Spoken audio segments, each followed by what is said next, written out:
A pale dawn spread across the high plains, soft and cold as unspooled silk. The town of Stillwater stirred reluctantly from its sleep, a crooked sign swinging on rusted hinges, dust curling down Main Street like slow breath. A single bell tolled from the whitewashed church, hollow and uncertain, its sound carried thinly on the wind. Elias Ward hitched his wagon beside the mercantile, boots crunching over frost-stiff mud. He was there for feed and nails, nothing more. He preferred quiet errands, days that ended the way they began, alone, without surprise. His beard was still wet from the wash basin, his hat shadowing eyes that had seen too many winters, too few reasons to speak. Then he heard the clatter of chains. From the far end of the street, a wagon appeared, 2 mules drawing it slow and steady. 3 men rode beside it, dust-caked and self-satisfied. And on the side of the wagon, bound by iron at the wrists, walked a woman. Her dress was torn at the hem, soaked through with dirt. Her dark hair hung in long braids, heavy with grit, and around her wrists, the skin was raw and weeping. The townsfolk gathered as if drawn by a storm. Someone whispered, "Apache." Another spat into the dust. The men on horseback laughed and called her a thief, said she'd been caught trying to take a horse near the river crossing. No one questioned them. No one asked for proof. Elias stood still beside his wagon, hands buried deep in his coat pockets. The morning wind lifted her hair, and for a moment her eyes met his. They were not the wild, defiant eyes the men had painted her with. They were tired, hollowed by distance and hunger. When one of the riders tugged her chain, she stumbled to her knees in the road. The onlookers didn't move. A few turned away. Others stared. Elias found himself walking forward before thought caught up to him. "Let her drink," he said quietly. The tallest of the men glanced down from the saddle, mouth twisting into a grin. "Ain't your concern, mister?" Elias met his gaze. His voice didn't rise. "I didn't say it was." The man snorted, but after a pause he shrugged. "Fine, 1 drink." "Not that she deserves it." Elias knelt, uncapped his canteen and offered it to her. The woman hesitated as if expecting a trick. When he tilted it toward her hands, the iron clinked faintly, the sound small but unbearable in the cold morning air. She drank slowly, eyes never leaving his face. "Name's Nalin," one of the men mocked. "That's all we got from her." Thought it sounded pretty. "Don't reckon she understands half of what we say." Elias didn't reply. He rose, capped the canteen, and stepped back. The men mounted up again, one snapping the reins so the mules lurched forward. The wagon rolled past, wheels creaking over frozen mud. Nalin walked beside it, chains dragging faint grooves into the road. Elias stood until the sound of them faded beyond the church. Only then did he realize his hands were trembling. By noon, Stillwater had returned to its dull rhythm, hammer strikes from the blacksmiths, the faint squeal of a child's wagon wheel, the smell of frying pork from the boarding house. Yet beneath it all, the memory of the chained woman lingered like smoke. At the mercantile, Elias picked up the sack of nails he'd come for. "You see that Apache woman?" the clerk asked, counting out change. "Reckon they'll hand her to the army. Best place for her kind." Elias pocketed the coins without looking up. "Maybe." He walked out into the wind. The clouds were gathering low now, stretching long shadows across the roofs. As he hitched his horse, he caught sight of the wagon again at the far edge of town. The men had chained it near the corral. Nalin knelt beside the wheel, a tin plate of beans untouched beside her. Something in him twisted then. Not anger exactly, but a recognition of something too close to bear. He remembered the last time he'd knelt in mud, the day he buried his wife beneath a cottonwood tree, her wedding shawl folded between her hands. The preacher had spoken soft words about peace and mercy. Neither had followed. Elias rode home with the wind at his back and the sound of chains echoing faintly in his ears. The ranch waited quiet and colorless beyond the ridge. The fences leaned, the barn sagged, and the only sound was the slow creak of the windmill. He unsaddled his horse, stowed the nails in the workshop, then went inside. The stove was cold. The clock had stopped. He sat by the window with a cup of coffee gone lukewarm and watched dusk crawl over the land. The light dimmed to copper, then to ash. Outside, coyotes called. thin, distant cries that sounded too human. When the first gust rattled the shutters, Elias rose and threw another log on the fire. The flames caught slow, licking at the dry bark until it glowed. He stared into it, seeing shapes. A woman's hair unbraiding in the wind. Wrists bruised by iron, eyes that had refused to beg. He remembered how her voice hadn't spoken a word, and how somehow that silence had said more than pleading ever could. The deputy's warning echoed faintly in his mind. Mind your own. For years, he'd done just that. He'd let fences rot, friends drift, and his heart shrink to the size of an empty cabin. He'd told himself that quiet meant peace, that a man could build walls around pain and call it endurance. But tonight, the silence felt heavier than chains. Elias stood restless. He went to the shelf where his late wife's shawl lay folded in a wooden box. It smelled faintly of lavender and rain. He ran his calloused fingers over the weave, then set it back gently, unsure why he'd opened it at all. Outside, the wind rose higher, pushing against the windows like a warning or a call. He thought of the wagon creaking in that same wind, of the woman sitting alone in the cold with nothing but her breath for company. He poured out the coffee, took one last look at the fire and whispered to no one. It ain't right.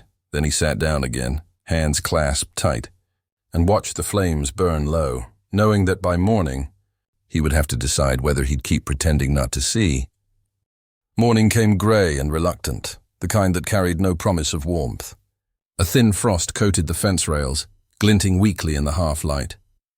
Elias Ward saddled his horse with slow, deliberate movements, though he already knew why he was riding to town. He told himself it was for nails, for lamp oil, but the weight in his chest said otherwise. The road to Stillwater was hard and empty, lined with brittle sage and the bones of last summer's grass. The wind whispered through the canyons, dry as an old prayer. Each hoofbeat echoed like a thought he couldn't shake loose. By the time he reached the edge of town, the sun had climbed above the cottonwoods, spilling pale gold across the rooftops.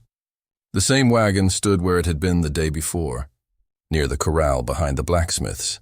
The same 3 men loitered close, rifles across their knees, talking too loud for morning. And there she was, the Apache woman. Nalin, still chained, sitting against the wagon wheel. Her head was bowed, her eyes fixed on the far horizon as if she could see beyond the world itself. Elias dismounted, tied his horse at the hitching post, and walked toward the mercantile. He told himself not to look, but he did. He couldn't help it. Something in the way she sat, utterly still, yet unbroken, caught him like a thorn in the heart. There was no begging in her face, no fear left to spend. Only that quiet endurance, the kind that comes when the soul has already outlasted everything it feared would destroy it. He remembered another stillness.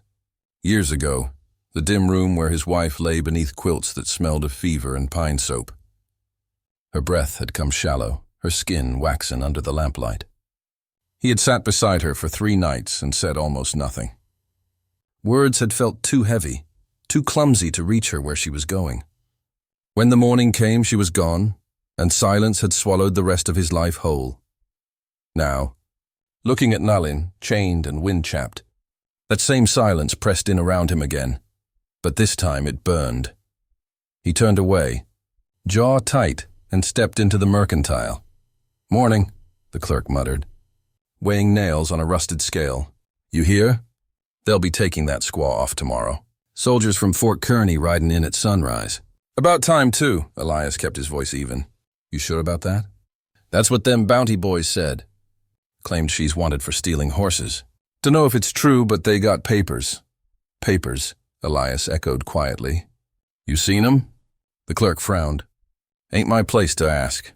Elias nodded once, paid for the nails, and stepped back into the sunlight. Across the street, the saloon doors swung open. Laughter spilled out, harsh and unkind. He tied his horse outside and went in. Inside, the room smelled of whiskey, sweat, and old smoke. The 3 men from the wagon were at a table near the corner, drinking early. Elias ordered coffee, thin, bitter stuff, and listened. "She's worth good money," one said, grinning over the rim of his glass. "Army pays $30 for runners. Says here she's a scout gone rogue. "Scout hell," another replied. "She's a stray. Told the sheriff she was caught near the river with no papers, no brand marks. Good enough for me. Sheriff don't care long as we keep the peace." Elias turned his cup slowly in his hands. His stomach tightened, but his face remained still.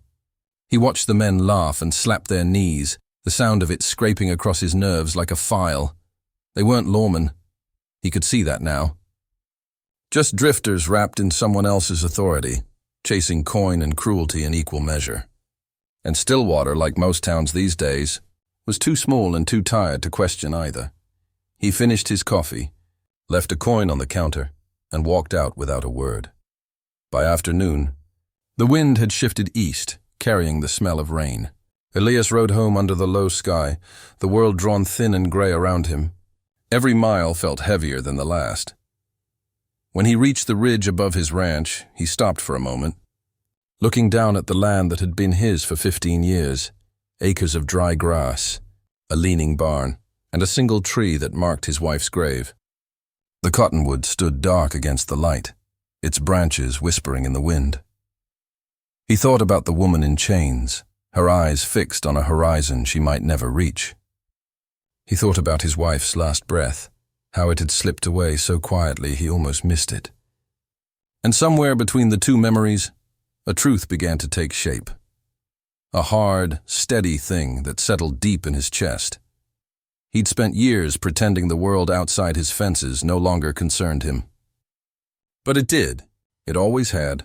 And if he kept turning away, soon there'd be nothing left of him but a name carved on a stone beside hers. By dusk, the rain finally came. Thin, steady, cold. Elias lit the lantern in his kitchen, its flame small against the dark. The wind pressed at the windows, whispering through the cracks. He made coffee, though he didn't drink it. Instead, he sat at the table and stared at the flicker of light on the wood grain. The house felt emptier than ever, as if the walls themselves had forgotten how to hold warmth. After a long while, he rose and walked to the corner, where an old chair sat beneath a faded quilt. Draped over its back was the shawl, the one his wife had always worn on cold mornings. He hadn't touched it in years. He lifted it carefully, fingers tracing the frayed edges. The scent was faint now, dust and cedar, the ghost of lavender. He folded it slowly, smoothing each crease. Then he stood in the silence, holding it like something sacred. Outside, lightning flared, throwing his reflection against the window. A man graying at the temples, shoulders stooped, eyes hollowed by too many unspoken things. He set the shawl down, looked toward the barn, and felt the first pulse of a decision rising through the quiet. He didn't yet know what he would do or how.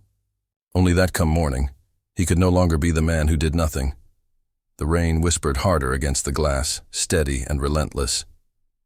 Elias blew out the lantern, the room sinking into half-darkness.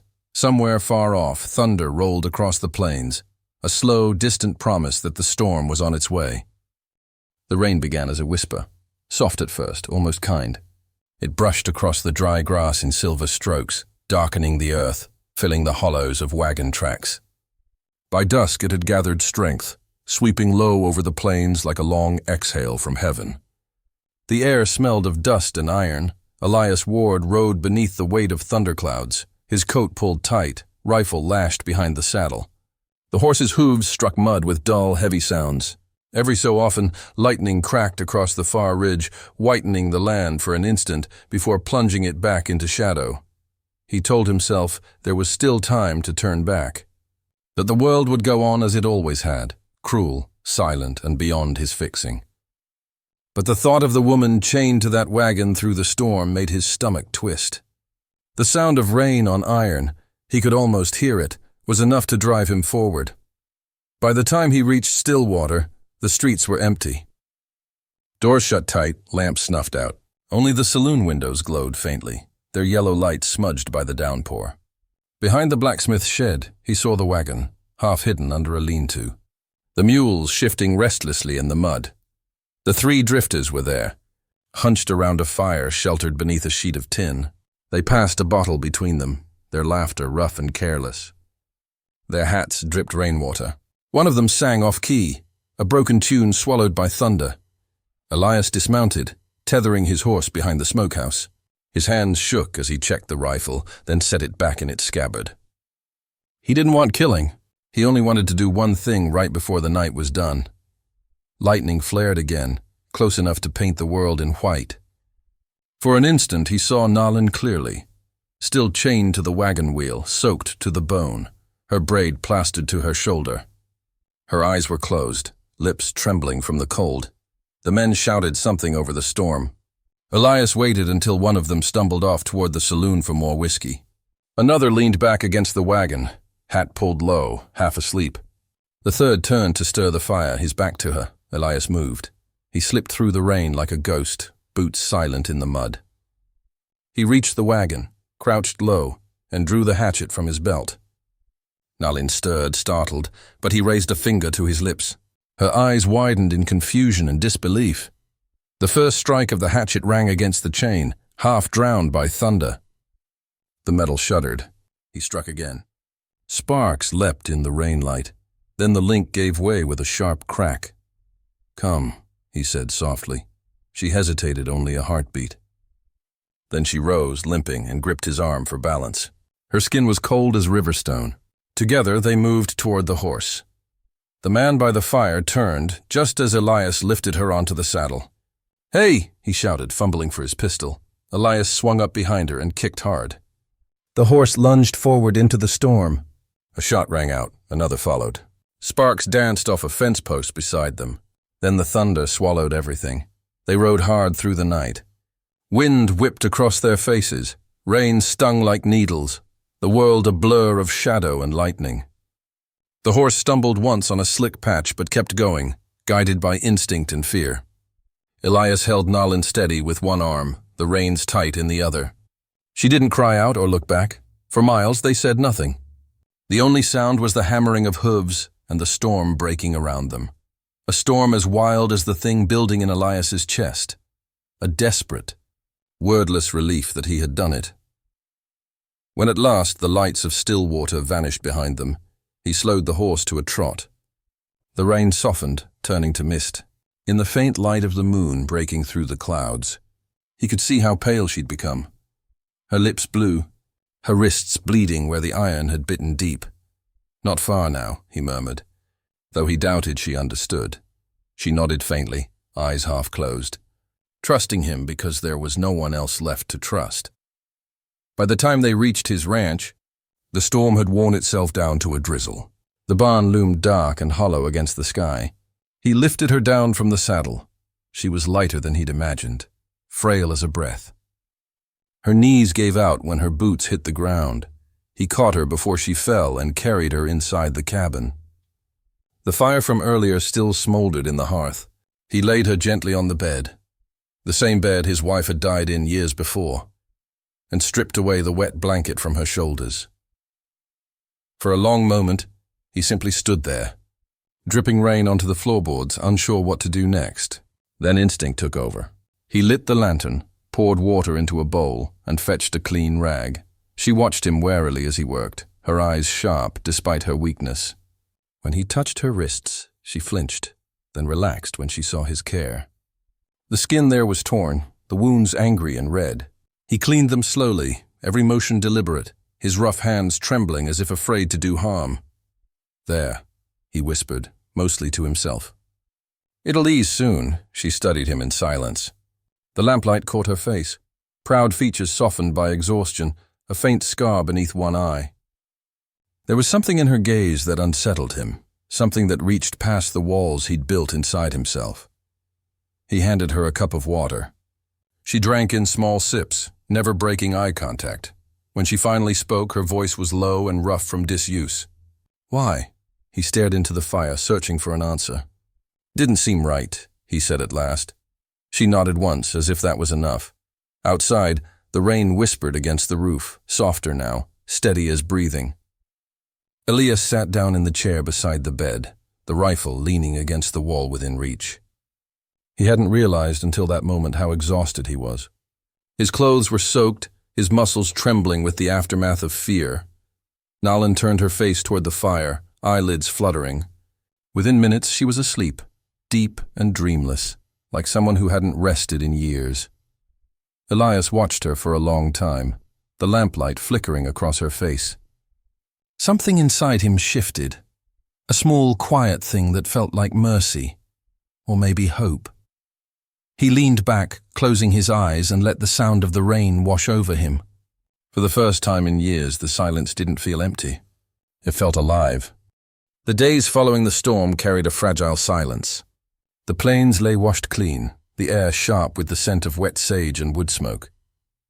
At dawn, frost silvered the corral rails, and each breath from the horses rose like steam ghosts into the pale light. Inside the cabin, Nalin stirred the coals, coaxing a thin flame to life, while Elias split kindling outside, his steady rhythm echoing faintly through the stillness. Neither spoke much. Their words were few, but their silence no longer carried only distance. It carried understanding. She watched the way he moved through his days, feeding the horses before breakfast, patching fences, carrying water from the creek. He was careful in everything, as though each task demanded reverence. When he handed her a loaf of bread or a tin cup of coffee, their fingers sometimes brushed, and both drew back as if burned, not from shame but from something uncertain, alive.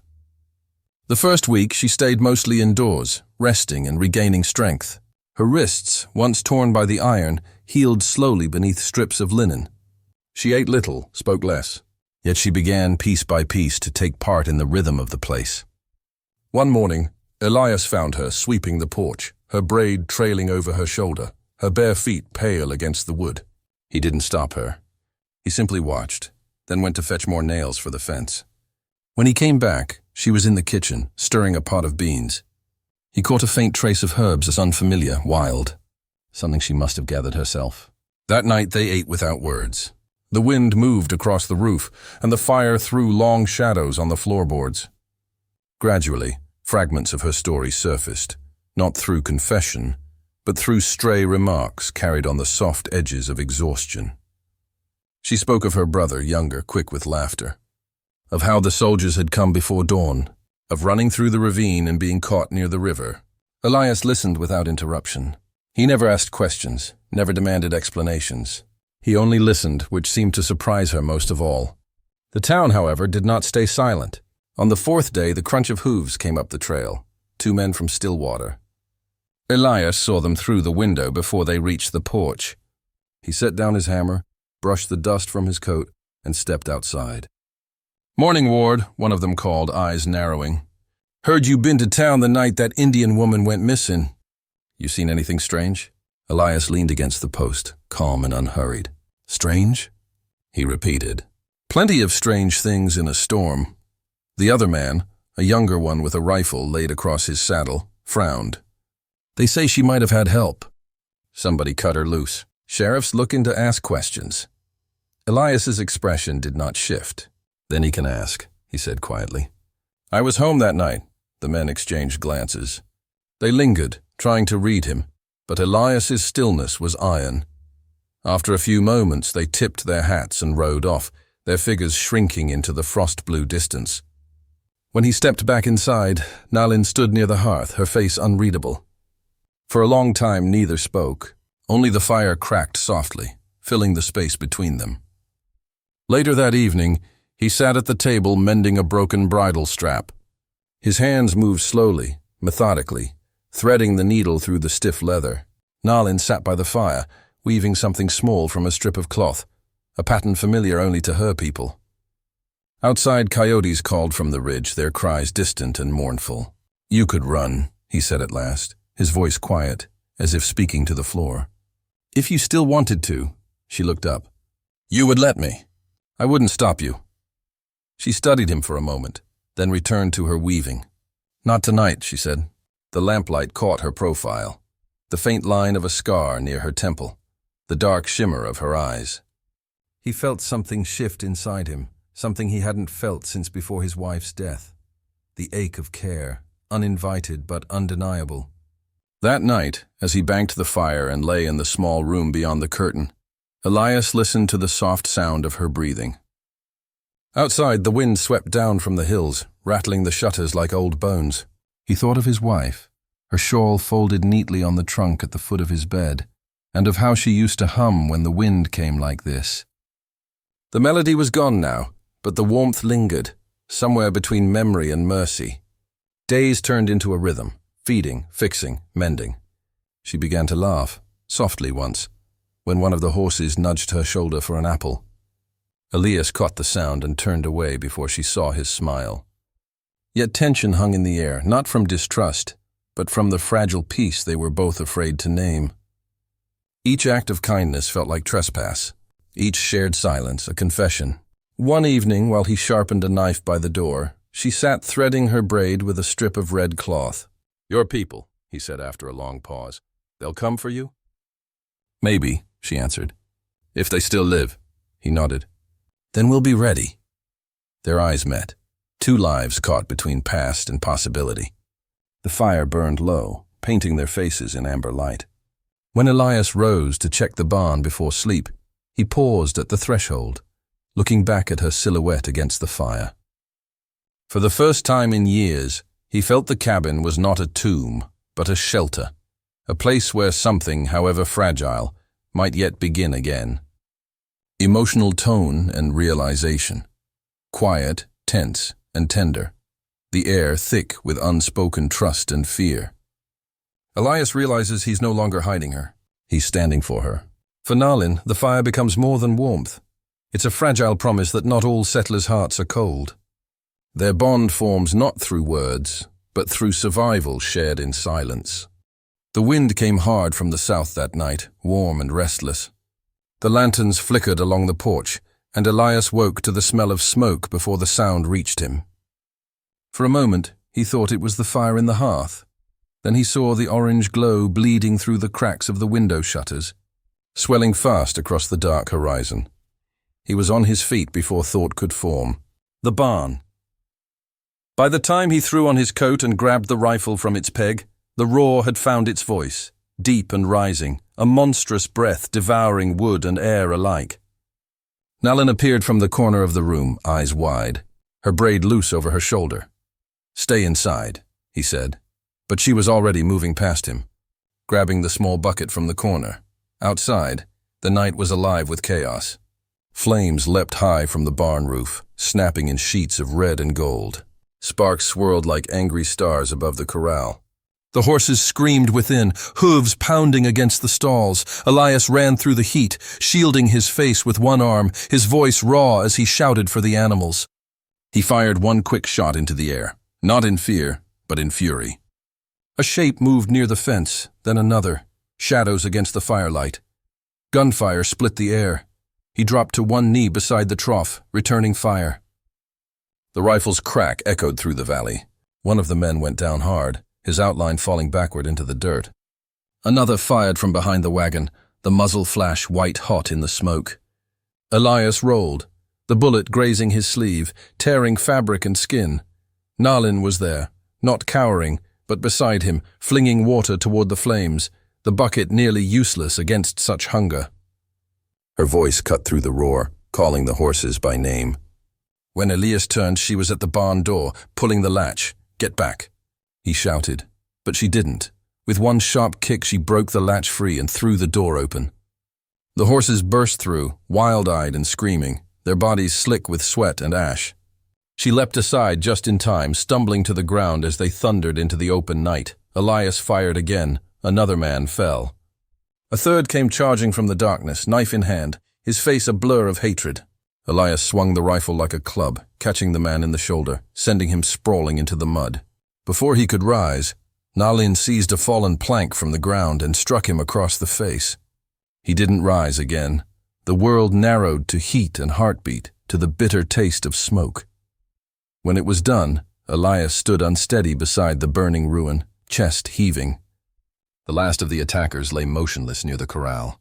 Flames clawed at the roof's skeleton until the wind turned and began to drive the smoke low across the fields. Then, as if the heavens themselves had waited for that moment, rain began to fall. Slow at first, then heavy, cold, relentless. The fire hissed under the downpour, its fury giving way to steam and ash. The storm drowned what remained. Elias sank to one knee, the rifle dropping from his grasp. His breath came shallow, his arm bleeding where the bullet had grazed. He pressed a hand to the wound, but his eyes stayed on the ruins, black beams collapsing into embers. The barn was gone. He felt Nalin's hand on his shoulder. For a long moment, neither spoke. The rain ran down their faces, streaking soot and sweat. She knelt beside him, gripping his arm to steady him. He wanted to tell her it was all right, but the words refused to come. Nothing about this night was all right, and yet something deep within him shifted, like the first breath after a long drowning. Together they rose. The sky above was a bruise of thunderclouds, their edges lit faintly by lightning. In the distance, the land stretched empty and wide, smelling of rain and scorched hay. Elias looked at her, truly looked, and saw not the prisoner from that first morning in Stillwater, but a woman who had faced the same fire he had and refused to break. Her braid clung wet to her back, her face streaked with ash, but her eyes were steady. Alive. He felt the echo of another night long ago. His wife's fever, the helplessness, the silence. He'd buried himself with her back then, body still moving but heart left in the grave. Tonight, standing in the ruins, he realized something cruel and beautiful. Grief and love were not opposites. They were the same fire, burning through everything false until only truth remained. He reached out, his hand trembling slightly, and brushed a streak of soot from Nalin's cheek. She didn't flinch. Why? She asked softly. Why risk all this? He searched for an answer, but none came that could hold the weight of it. So he said only, because no one else would. Her gaze held his, quiet, fierce, grateful. Then she nodded once, simple and solemn, and turned toward the barn's remains. Together they began gathering what could be saved, a half-burned bridle, a bucket, a saddle blackened at the edges. They worked without words, their movements slow, reverent. By the time the storm eased, the night had given way to a dim, gray dawn. Smoke drifted across the wet fields. The ranch was scarred but standing, the horses huddled near the fence, trembling but alive. Elias sank down on the porch steps, exhausted, his rifle resting across his knees. Nalin came to stand beside him, the shawl, his wife's old one, draped around her shoulders. It was torn now, but warm. He looked up at her, and she met his eyes, not as a debtor to her savior, but as an equal who had fought beside him. Between them lay ashes, loss, and something newly forged, the faint flickering trust that rises only from shared ruin. The rain stopped. A single breath of sunlight broke through the clouds, touching the wet earth with pale gold. Emotional tone and realization, raw, redemptive, and elemental. A night where destruction becomes renewal. The fire burns away not only the barn but the walls around their hearts. In saving Nalin, Elias saves what's left of his own humanity.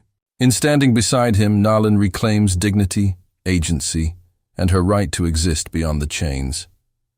Together, beneath the storm's end, they become more than survivors. They become a beginning. Weeks passed, and the snow melted from the ridges. The earth darkened with thaw and promise. In the mornings, mist rose from the low fields, and the air carried the scent of damp grass and smoke. The barn stood in ruins still, a black ribcage of charred beams, but Elias no longer turned away from it. Each dawn, he walked the ground with hammer and nails in hand, setting new posts into the soil where the old had burned. The men who had come that night were never found. Some said they'd fled north, others that the storm swallowed them whole. No lawmen rode out to question Elias, and none from town offered help. Stillwater spoke his name only in half voices, the quiet rancher who'd lost his wife, who'd taken in a savage, who'd shot 3 men and never once explained himself. The gossip moved like wind through dry grass, sharp but powerless. He stopped going to town for a while. The world felt narrowed but not lonely. In the silence of his valley he found a kind of rhythm again. Nalin helped him rebuild, her strength steady, her movements sure.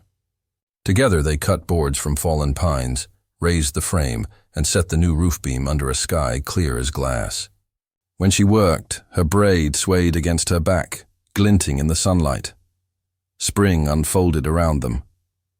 Wildflowers spread across the scarred earth where the fire had been, their yellow heads nodding in the wind. The horses grazed near the fence, their coats glossy again. At dusk, the two of them would sit on the porch, sharing a tin of coffee. Sometimes she spoke of her people, how her brother might still be alive beyond the red mesa, how they used to sing to the wind before battle. Elias listened, not as a man seeking answers, but as one learning a new language of silence and survival. He never asked her to stay. One morning, when the air smelled of rain and sage, she came to him with her bundle packed. Her eyes were calm, her shoulders straight. "It's time," she said. He nodded, though the word carried through him like the echo of a closing door. "You found the trail?" She pointed west, where the land lifted toward the mesas, red as old blood in the sun. "My brother waits beyond," she said. "If he lives, he will know where I've been." He looked at her horse, the same mare that had once carried them both through the storm. The animal's coat gleamed with health now, its saddle newly repaired. He took the reins and offered them to her without a word. Nalin accepted them, but before she mounted, she reached into her bundle and drew out something folded, the old shawl. Once it had belonged to his wife. She had worn it through fire and winter, and now it bore the faint smell of sage and smoke. She stepped closer and placed it gently across his shoulders. "You are good," she said, her voice low, almost reverent. He stood still beneath the weight of it, not just the cloth, but the meaning it carried. In that gesture lived everything they had not spoken: gratitude, forgiveness, and the knowledge that some lives cross only long enough to change one another. She mounted her horse, her dark hair shining in the early light. He watched her turn toward the west, her figure small against the vast plain. When she looked back once, he raised a hand in silent farewell. Then she rode on, her braid glinting like a thread of gold until distance took her from sight. The days that followed were quiet, but not empty. Elias returned to his work with calm purpose. He finished the new barn, though it stood simpler than before, strong, clean, built by 2 pairs of hands. At night, when the wind moved through the valley, he sometimes thought he heard her voice mingling with it. Soft as breath over the grass. One gray morning, a rider from the freight line came down the trail with a small bundle wrapped in cloth. "Found this in town," the man said. "Said it was for you." Elias thanked him and opened it once the rider was gone. Inside were dried herbs, a strip of woven fabric dyed in desert colors, and a single white feather. No letter, no name. But he didn't need either. He tied the woven band to his horse's bridle. It caught the light when he turned it toward the road. That afternoon, he saddled up and rode into town for the first time in months. Stillwater lay under a soft sun, the streets half empty. Men paused at the sight of him, his worn coat, his calm eyes, the faint scar on his arm where the bullet had grazed him. He spoke little, traded for supplies, and left as quietly as he'd come. No one dared ask questions now. On the ride home, the wind picked up across the plains. The sky was wide and bright, the color of forgiveness. Elias felt the old ache in his chest, not pain anymore, but space. He realized, with a kind of wonder, that silence no longer meant avoidance. It meant peace. It meant he had nothing left to hide from. When he reached the ridge above his ranch, he stopped to look down. The new barn shone pale under the afternoon light. Smoke rose from the chimney. Somewhere below, a meadowlark sang. He touched the shawl still hanging over his shoulders, then the woven band on his horse's reins. Both were tokens of what had been and what still was. Not love in the way the world demanded it, but something truer. The quiet recognition between two souls who had walked through fire and come out changed. As he rode down the slope toward home, the wind carried the scent of spring, damp soil, wildflowers, the promise of rain. The valley was alive again, and so was he. Emotional tone and realization, bittersweet and restorative. A quiet ending drawn in sunlight and distance. Elias's silence has transformed from guilt to grace. He no longer hides behind it. Nalin's departure is not loss, but liberation, for both of them.